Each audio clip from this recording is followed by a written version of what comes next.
ایک بھائی نے سوال کیا ہے کہ کچھ لوگ اپنے موبائل کے رنگ ٹون میں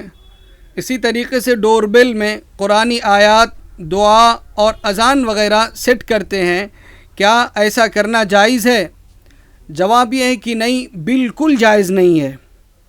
کیونکہ رنگ ٹون ہو یا ڈور بیل ہو، اس کا مقصد اس بات کی خبر دینا ہوتا ہے کہ کوئی آپ سے بات کرنا چاہتا ہے یا کوئی آپ کے دروازے پر کھڑا ہے، وہ آپ سے ملاقات کرنا چاہتا ہے، اور اس مقصد کے لیے قرآنی آیات، دعا، اذان اور نعت وغیرہ کا استعمال یہ ان چیزوں کی بے حرمتی ہے،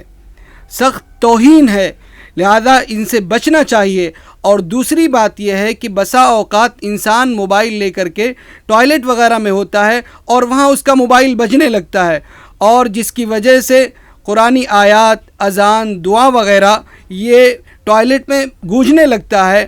اور اس کی وجہ سے ان چیزوں کی سخت بے حرمتی ہوتی ہے، لہذا اس سے بچنا چاہیے۔ تو بہرحال رنگ ٹون ہو یا ڈور بیل ہو، اس پر ان چیزوں کا سیٹ کرنا جائز نہیں ہے۔ آپ حوالے کے لیے دیکھ سکتے ہیں فتاوی رحیمیہ، اور اسی طریقے سے مفتی سلمان منصور پوری کی ایک کتاب ہے کتاب النوازل۔